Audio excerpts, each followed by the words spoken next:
Welcome to the Heat versus the World podcast. And now, stand up and make some noise for your host, Joel Jacob.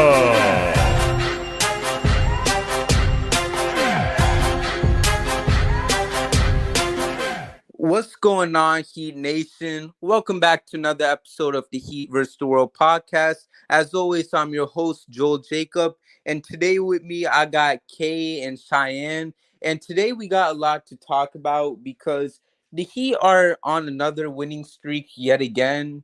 And I'm going to be real with y'all. I'm going to just try not to show any sort of emotion. I'm not going to sit here and sound optimistic, nor will I be negative. And the reason why I say this is because every time it seems like the Heat are about to turn things around and we bring it up, something terribly wrong happens. Like a couple episodes ago, we did a whole pod talking about would the energy shift for the Heat. And then the following pod after, we had to title it, when will the suffering end, Miami Heat? Because it was that bad watching them lose 4 straight. So I'm not going to sit here and say anything regarding is the Heat turning a new leaf or anything like that, because God knows we cannot be doing this type of stuff, because the last thing I need is to do another funeral pod for this team. But overall, like, these past couple games have been fun because not only have the Heat been getting wins, but we've been seeing some good games, specifically from Bam. Like, you know, that second game against Washington, the man had 38 points, 12 rebounds. He had an absolute masterclass. And then he had 32 points this last game against Atlanta. And we got to talk about Caleb Martin, too, because that man's been a pure hooper as well. And, like, to see the team bowl out like this, it's always great to see.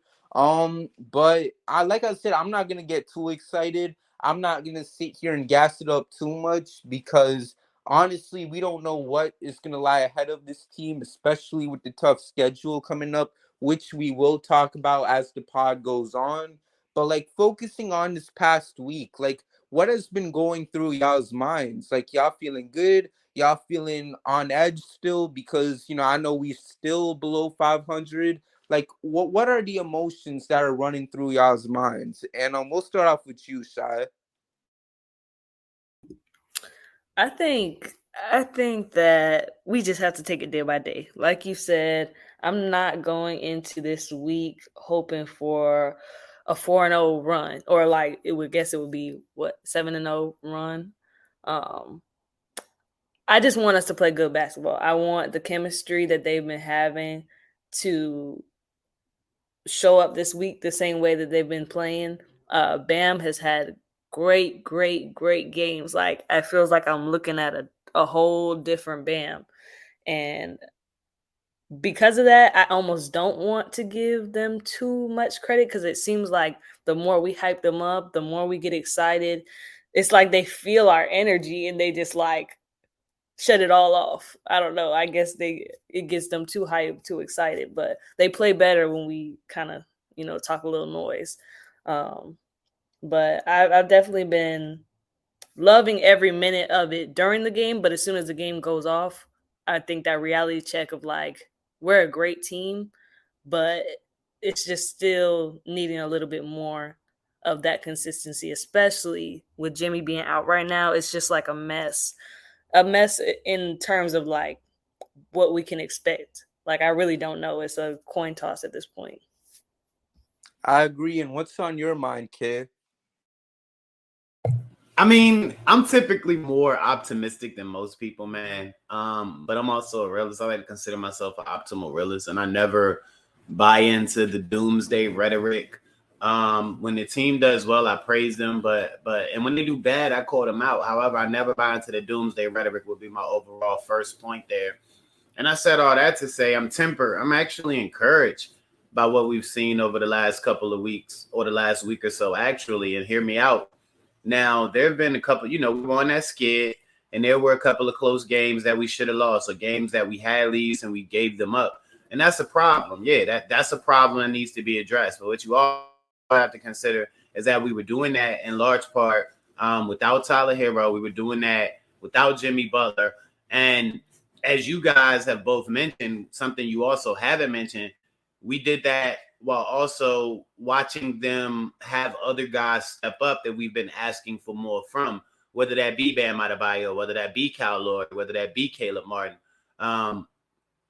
So what we've seen is guys embrace the assertiveness that we've wanted for them for, so long, or even since last season in Kyle Lowry's case, so long for Bam.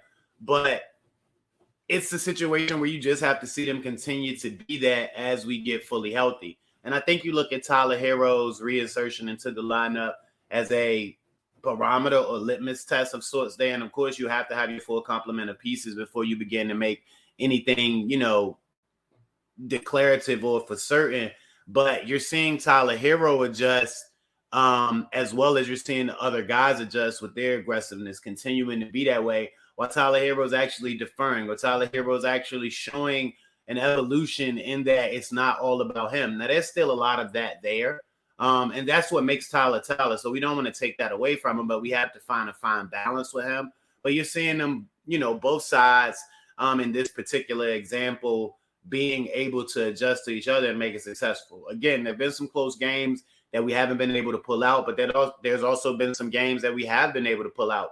I just think this team is heading in the right direction. Even before all of the injuries and before they got banged up, it was about cohesiveness and finding that connectivity, which they're continuing to do.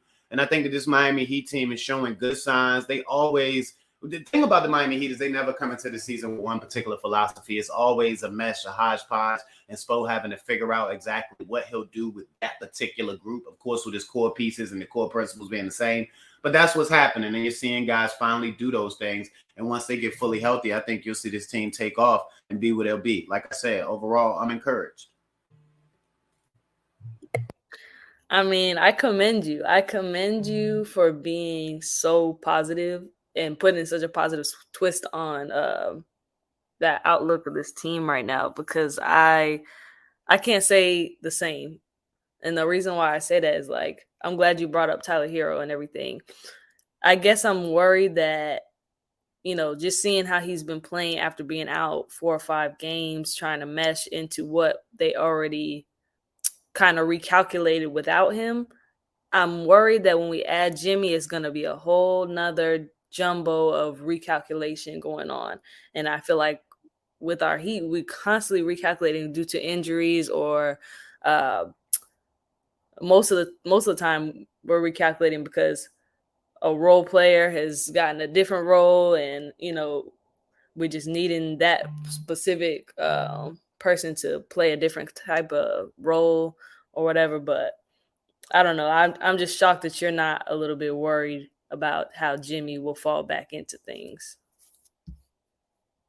I think that you touched on it, though. If it were the opposite way around and Jimmy came back before Tyler and we were seeing some sort of success, and then we had to work Tyler back into the situation, then there would be a certain level of concern. But it's Jimmy Butler. One, we know Jimmy Butler's talent.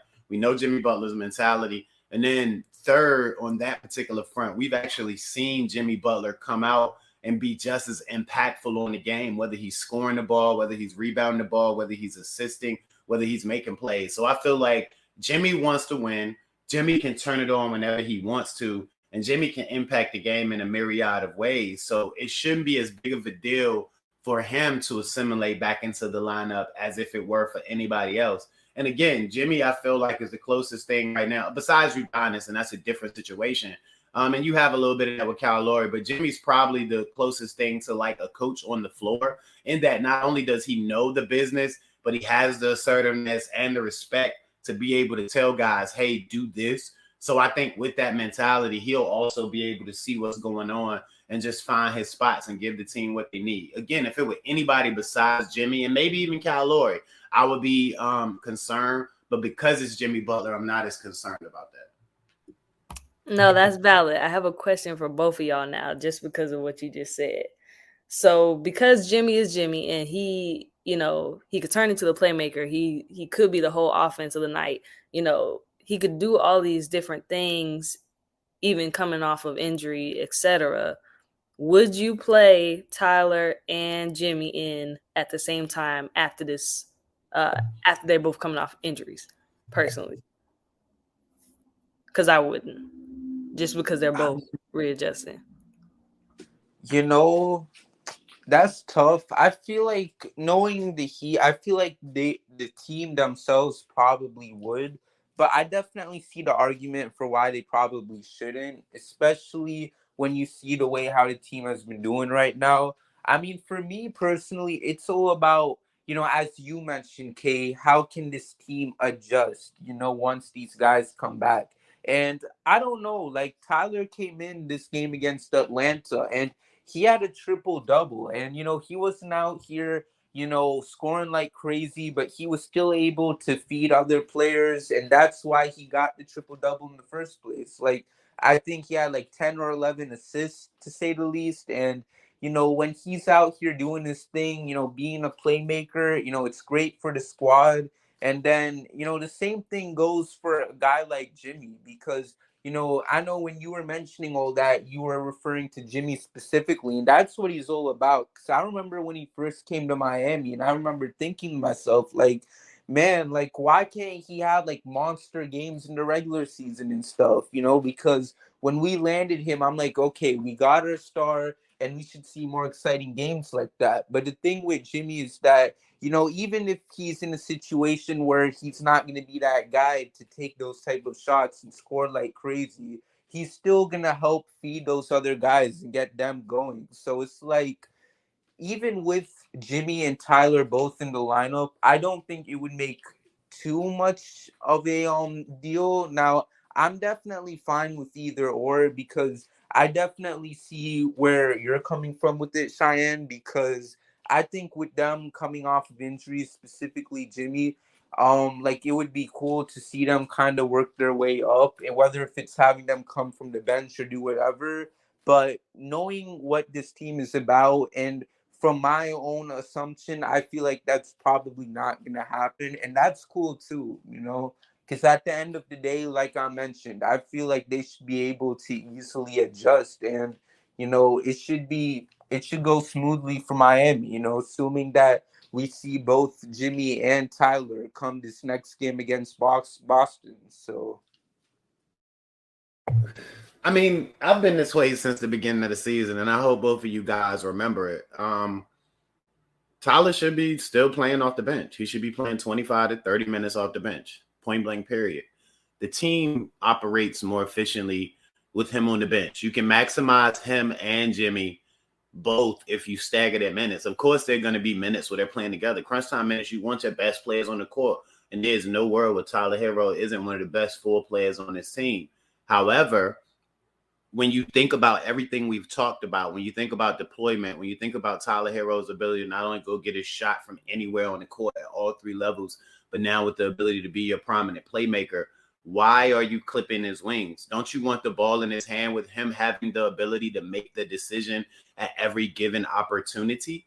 For every minute that's possible. And the only minute that isn't possible is when Bam Adebayo is cooking for 40 points or when Jimmy Butler's on the floor. I mean, even Kyle Lowry, to a sense, has the ability to switch to on and off ball in the middle of a possession, which we got to get him some more love at some point in this pod. But that's one of his abilities that I think is really gone undervalued throughout his career. His ability to go from being the main ball handler to being an off-ball guy in the flip of a switch, and he does it so fluidly, and you never notice any clunkiness, any staggering, any need to actually manually go in and do something. He's just good at what he does and reading the situation, so it happens. And I bring that up as a point to say the stuff we're talking about with Jimmy and Tyler, that's not an issue with Kyle and anybody, because he'll give it up, go reset, look for a spot up, and if it don't happen, go get the ball and do it all over again.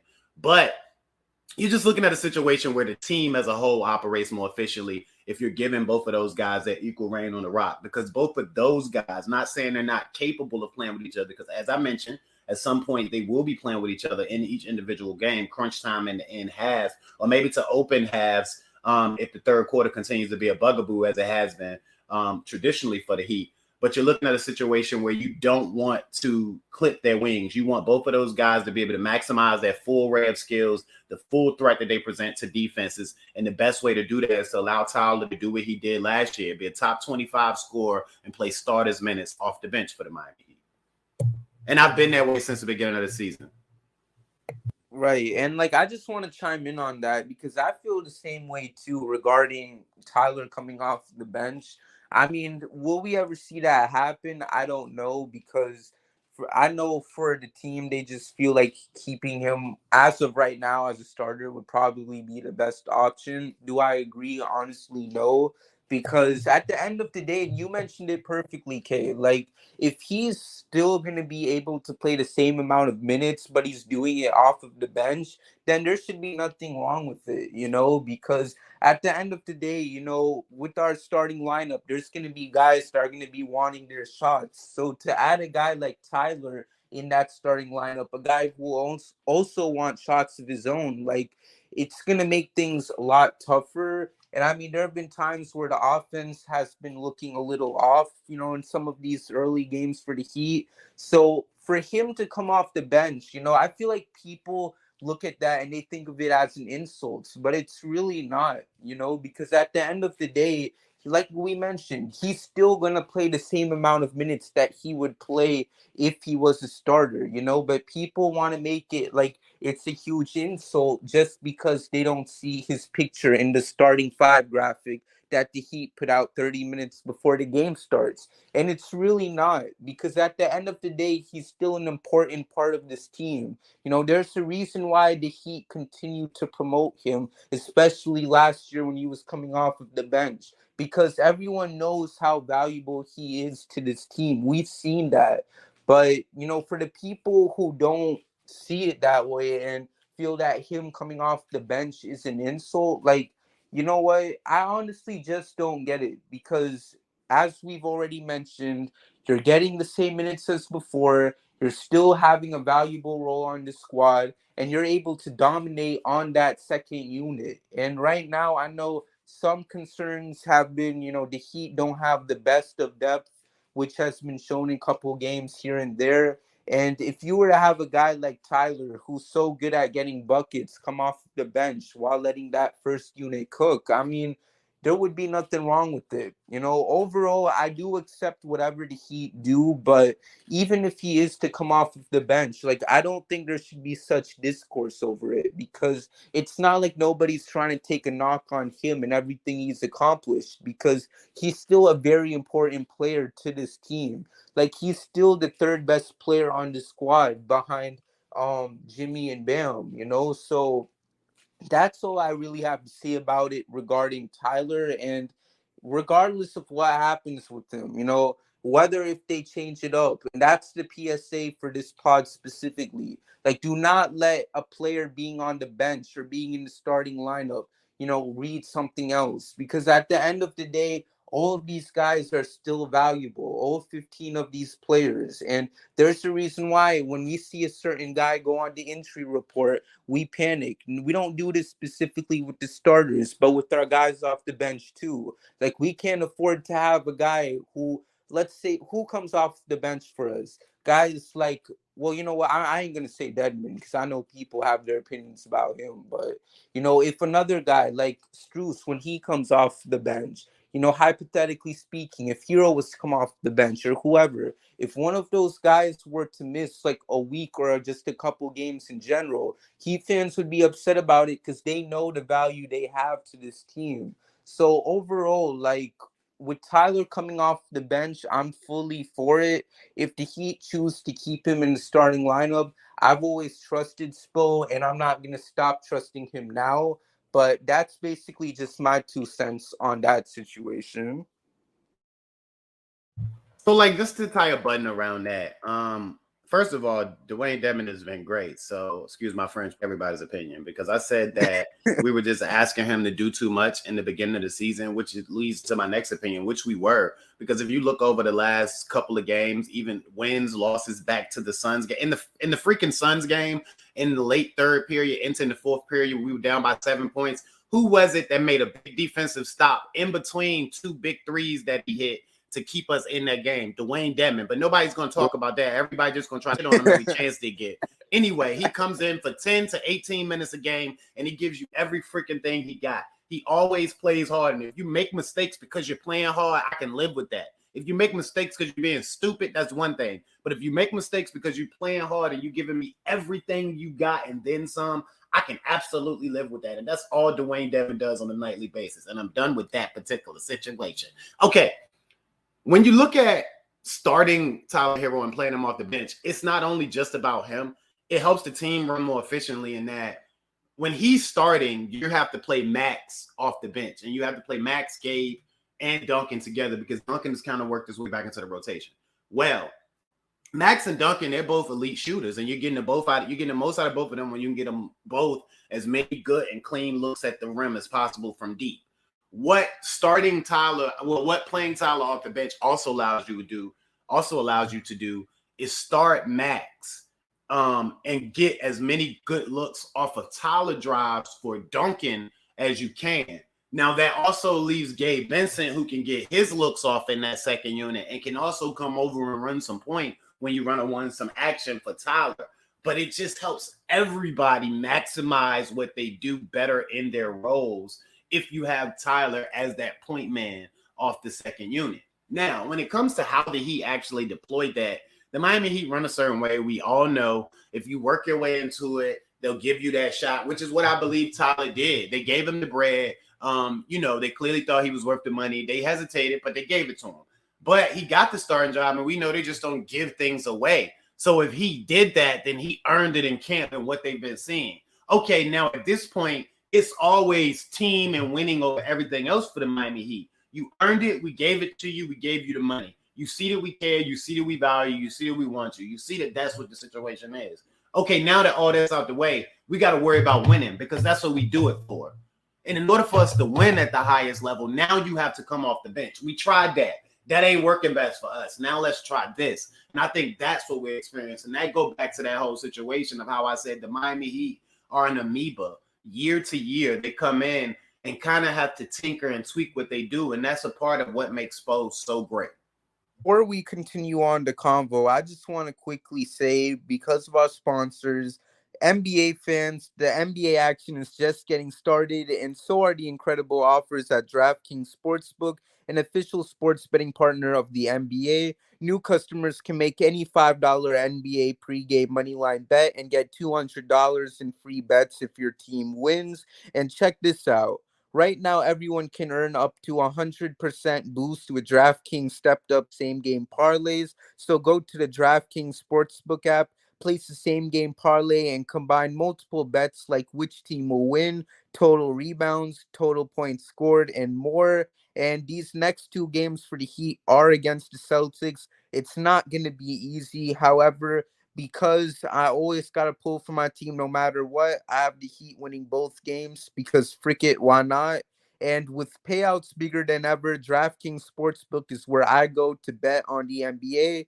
Download the DraftKings Sportsbook app now. Use the promo code TBPN. Make any $5 bet this week and get $200 in free bets if your team wins. Only at DraftKings Sportsbook with promo code TBPN. Minimum age and eligibility restrictions apply. And that's basically it. Cheyenne, how about you when we're looking into this whole convo about Tyler? As much as I was on the opposite end of, I begged for Tyler to have these extra minutes. I begged for him to be in the starting five. But like Kay said, at this point, he proved himself. He proved himself enough for Spo to believe that he should be in the starting five.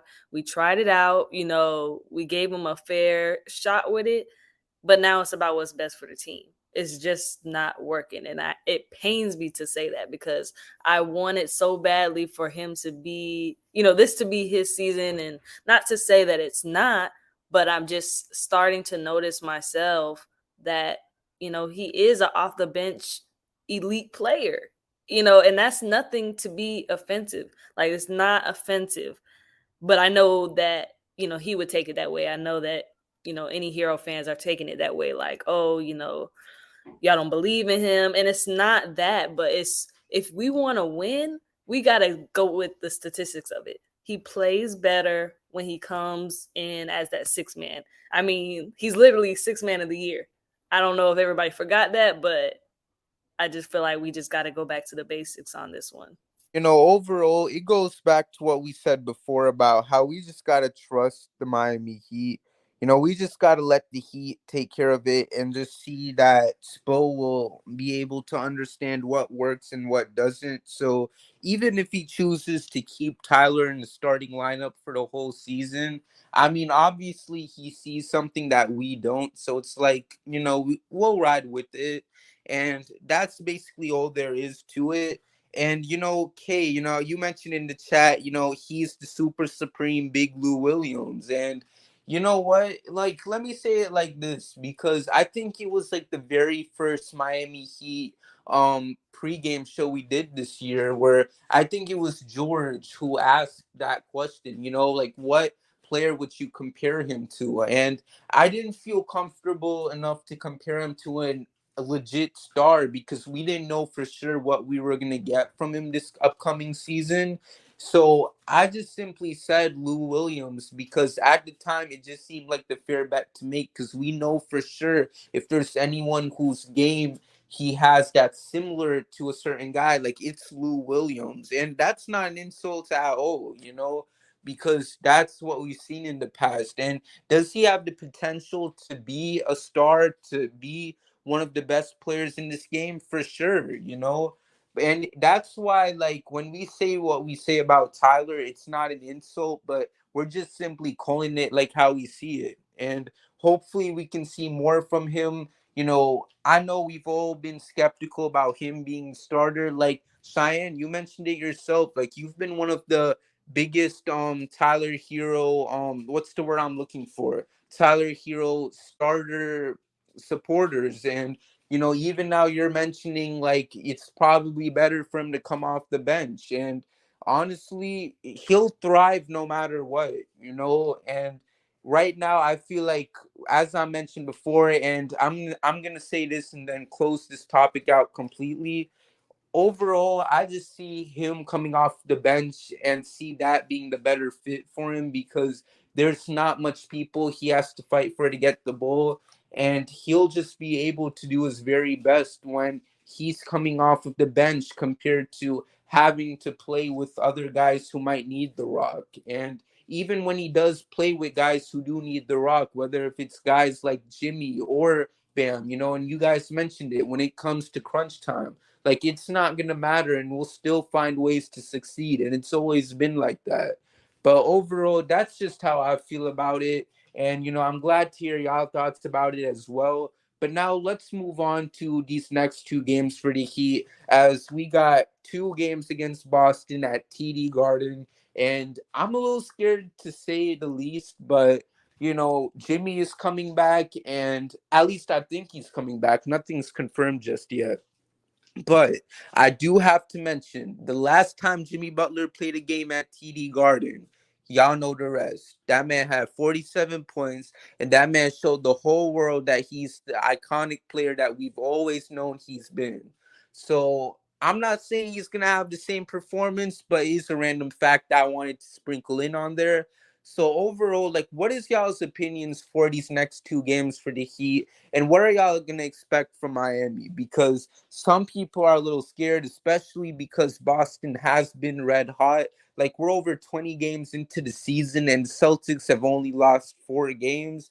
And they've honestly continued to look unstoppable. Like, this past game, I forgot who they played against, but they ended up having like over 120 points by the end of the third quarter. And it's not often when you see that type of stuff.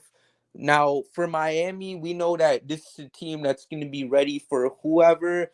And, I'm not going to say that, we got a swag bag just because we won 3 games, because the last time we said something like that, it was after the Suns game, and that blew up in our face. But, looking at this 3-game winning streak and going up against Boston for 2 games that are going to be anything but easy, what's y'all's expectations, and do y'all see Miami getting any sort of win from either one of these 2 games? Like, we'll start off with you, Cheyenne. I'm gonna be optimistic like you in this scenario. I say we either go 2-0 or 1-1. And the reason why I say that we could possibly go 2-0 is because it's like the Celtics been playing a little too good. I feel like the Heat has the potential to be that shake-up team going against them, especially playing them back-to-back. That could play in our favor if we come out with a bang and don't wait until the second, third quarter to start to get that cohesive offense and taking those, 9-10 point leads. So I say either 2-0 or 1-1. I think we'll perform well though. I think we'll rise to the occasion, and I am hopeful that Jimmy does choose to make this his return. It sounds very on par of what he would do. Right. And I love the fact that we're keeping the confidence. And Kay, how about you? You're joining the confidence train, or? Absolutely, man. Just to flow right along with my take earlier, like I said, I'm Mr. Optimistic. I'm not at the point where I'm even concerned I actually like what's going on. I'm not saying that the Miami Heat are going to win both games. They can win both games just as well as they can lose both games. But I don't believe they'll do anything less than 1-1. If they win the first game, what will concern me is them coming back in the second game and having a letdown performance, because they've been known to do that. But every team does. It's sports. If they lose the first game, I expect them to come out very, very, very fiery in the second game. But the thing that worries me about that is blowing the wire early, going up by big, and then allowing them to come back as they have in the last couple of days. However, I don't expect them to lose both games. Like I said, at the very worst, 1-1. But I feel good, man. I feel good because the Miami Heat are getting their guys back. I feel like they're finding some things, as we've been talking about, with the rotations, with the guys, with the lineups, with the cohesiveness, with the connectivity, everything that Spo was asking for, everything that Spo was stressed out about over the last 3 weeks. They're finding it. Just as a little sidebar here, and there are a lot of these with me. You guys can see that. But isn't it crazy how one game can impact you? Like, Spo is ain't on the edge of his chair at the end of games because it's just taking so much out of him trying to figure it out. But that's what it takes every year. And just it happens quicker than others sometimes. And with all of the injury, it seemed really long for us this year because we've dealt with that on the offensive side of the ball while he's just trying to figure it out. To a point earlier I meant to make about that all, the depth has looked challenged because typically that's how the Miami Heat find all these guys, because they give guys a chance and the guys come through. Well, right now, you lost your top 3 players in Bam, Tyler, and Jimmy at the same time. So it's hard just to plug in 3 depth guys, journeymen, undrafted guys, and all of them hit at the same time. That's why it's looked like it's looked. And typically, it's just one guy at max 2 that you have to try to replace, not your top 3 guys on offense. But yeah, man, just to go back to it, very optimistic. If Jimmy can come back, if Tyler, continues to get healthy, continues to operate within the confines of the offense and the team scheme, they're going to be just fine, because on the defense, and for as much as people want to complain about the zone, it's been dominant. It's been dominant. They rose into the number 8 team defensively. When you look at the metrics, check the stats. I know what I'm talking about. So they're going to be fine. Mm-hmm. I love it. So basically that about sums up today's episode. Miami, let's go out. Let's have another good week. Let's keep it going. No more depressing pods. We've had enough of it. I know we're only a few games into the season, but we're tired of it. Let's keep this energy positive like last year, and let's just have a good time overall, and let's keep winning. So aside from that, does anyone have something they want to add before we close this episode? Shout out to Kyle Lowry. Shout out to Bam Adebayo. Shout out to Coach Spo. What up? Can we just continue to be a team and continue to give these same assertive, aggressive, I want to shoot this mother efforts when Jimmy Butler gets back in the lineup? Yes, sir. How about you, Cheyenne? Anything you want to say? Big shout outs to Kyle. That was very good point to make. I feel like we didn't touch on him, but we can touch on him next pod. But he's been playing great. I can't wait to see him playing great alongside Jimmy and Bam. So I see us going 2-0. Heat 2-0 this week. Let's go. I'm checking out. I'm with y'all. 2-0. We 2-0. 2-0. Celtics. We 2-0. We out here. And if we don't go 2-0, don't play this shit back. We don't Y'all just forget this last little part. forget the pot, right? Don't worry, we'll edit the pod and we'll make it seem like we'll change the parts where instead of us saying 2-0, it sounds like we said 0-2. So we'll just quickly do some surgery on. Whoa. Why'd you go that far to the left, man? He didn't even give us 1-1. He just went straight for it. It's all right. It's all right. 2-0. We're gonna leave on that. 2-0. All right. And shout outs to UK and to Taylor as well, because I know y'all have been on the Kyle bandwagon since day one. So it's nice to see that Kyle's been balling out. And shout outs to y'all for being really optimistic about my guy. But overall, before we close it out, shout outs to Cheyenne and Kay for hopping in. Follow Cheyenne on Twitter at Cheyenne, and make sure to follow Kay on Twitter at K_said_K.